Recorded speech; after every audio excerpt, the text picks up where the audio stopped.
Așa, bună fete și băieți!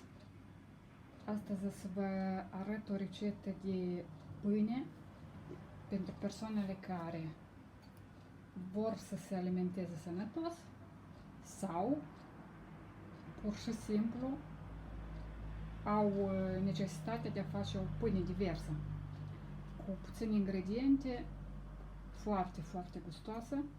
Deci eu v-am arătat în niște poze cum am făcut cam aproximativ tipul ăsta de pâine, însă acum o să facem o variantă diversă.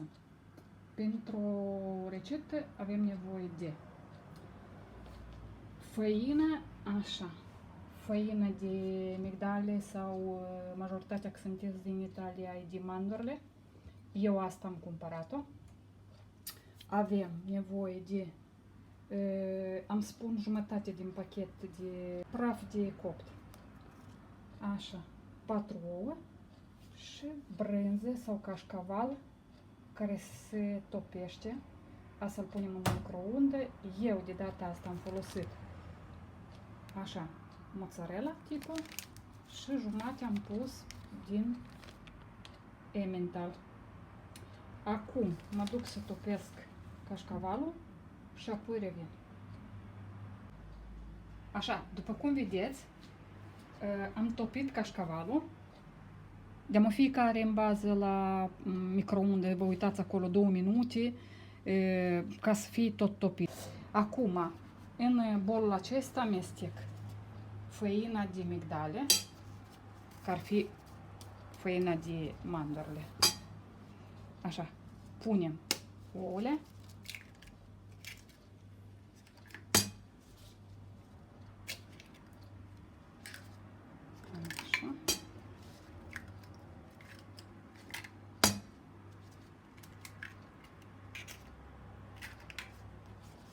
Amestecăm cu lingura.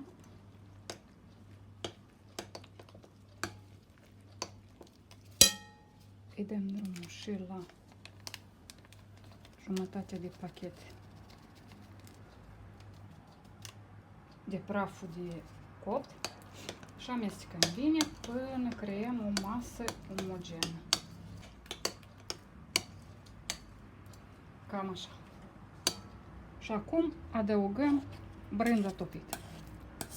Cașcavalul îl adăugăm la compoziția de prim.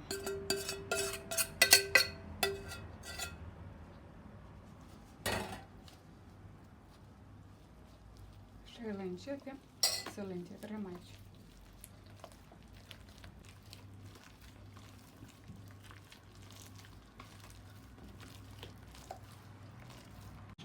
După ce am amestecat, oricum făina de migdale nu e ca făina albă, are un comportament divers, dar nu vă speriați pentru că rămâne un aluat lipicios.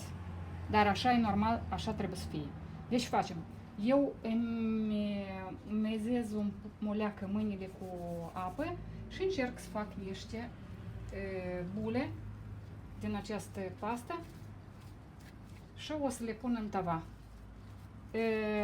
Sunt multe variante, de fiecare cu fantazia lui. Poate cineva vrea să o facă într-un mod, cineva vrea să facă în altul.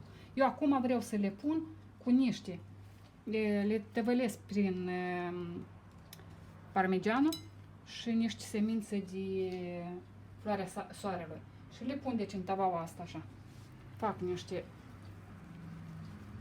bule rotunde și le atașez acolo. Cam în felul următor am sistemat eu pâinica mea în tava și acum aș vrea le presor un pic de oregano. Și, deci, îl punem la cuptor, care în prealabil am dat drumul de acum să încălzească, la temperatura de 180 de grade și o să o punem iară în dependență cam fiecare cunoscându-și cuptorul propriu. Eu o să urlesc 20 de minute. Așadar, am scos pâinica din cuptor. Cam așa arată. Deci s-a copt. Mirosul e ceva de imposibil de rezistat, că încă nu e ora de masă, dar eu azi o să o servesc cu acușvare. În practică, pâinea asta, dacă cineva dorește să facă o variantă alternativă, acum cât ea e fierbinte, puteți să o ungeți cu un topit amestecat cu usturoi și cu muleacă de pătrunjel. E foarte delicios. Eu azi nu vreau să mă cu usturoiul, însă o să mănânc cu altceva care nu prefer ca să nu-l pun. Și o să vă arăt acum, imediat. Deci la cuptor, văzând că e deja cald, e ora 11:27, am pus să se facă o tortă de fulgi de ovăz, rămânând iarăși în tema ca să mâncăm sănătos, dar eu o să mănânc pâinica mea cu, o să vă arăt rețeta, cu așa ceva. Îmi lipsește doar să-i pun un pic de tonno. Aș prefera tare să-l fac cu niște acciughe, dar nu le am. Dar așa o să meargă foarte bine. Și cred că, în plus la asta, o să împrăjesc și vreo 3 ouă.